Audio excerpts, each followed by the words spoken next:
Sin embargo, el bank fees não também tem um pressing matter, porque se me recorda o que o senhor de Franz Ponson de Cuba e que mencionou, entre outros, a cultura fees aqui está quase a mesma coisa aumentando, mas nem que está cambiando, ou aumentando o BTW, ou o BBU, é também fastidioso, a reduzir aqui um tique, mas sin embargo, tem outro gasto adicional que tem que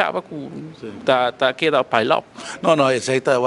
nos mester queda consciente que como um país chiquito que depende de outros fatores externos, o gasto dentro da afgewend riba nós e riba consumidor. Mas, por exemplo, de caso específico de FIS,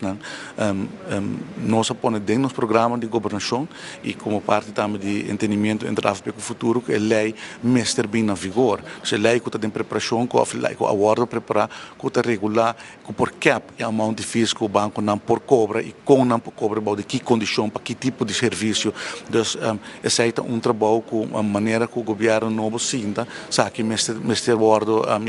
mester drin aan de vigor, mester in parlamento, dus agora é isso que também está worden getackled. Dus é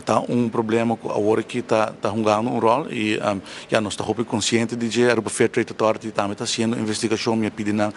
investigação se que não tem tipo de abuso de poder, ou abuso de mercado, dus isso está canando, mas também nós temos entendimento que no momento que o governo sinta que isso aqui lobbyre ora de prioridade para passar. E a lei está